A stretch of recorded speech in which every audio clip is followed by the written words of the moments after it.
আজি আকৌ আহিলোঁ ঘৰৰ ওচৰতে থকা দিহিমুখ পিকনিক স্থলীলৈ। ওচৰৰ আদিত্য শিক্ষিতাহঁত যদি যাব পাৰে আমি কিয় নোৱাৰিম। সকলো কামৰ ব্যস্ততাৰ মাজেৰে আমিও আহিলোঁ বন্ধুকেইজন। সকলো নিজৰ নিজৰ কামত ব্যস্ত। আজি বৰ বিশেষ নহয়, হাঁহ আৰু ভাত। আৰু থাম্বনেইলটো দেখি নিশ্চয় বুজি পাইছে আপোনালোকে লগত কি আছে। এতিয়া আমি খাম মদ, মদেই মদ, মদেই মদ। কিন্তু আপুনি নাখাব মদ। মদ আপোনালোকে খাব নালাগে, মদ বহুত বেয়া বস্তু। এনেকৈ বহি থকা দেখি নাভাবিব আমাৰ নিচা হৈছে বুলি। এয়া আমাৰ বিখ্যাত ফটোগ্ৰাফাৰ মাধুৰ্য গগৈ আৰু লগত আছে ডিজাইনাৰ মনোজ গগৈ।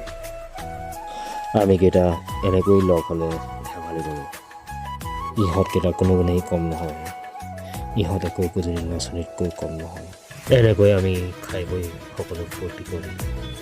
খোৱাটো কিন্তু আমি দেখাব নোৱাৰিম, কাৰণ আমি সকলো খোৱাত ব্যস্ত। আকৌ লগ পোৱাৰ প্ৰতিশ্ৰুতিৰে আজিলৈ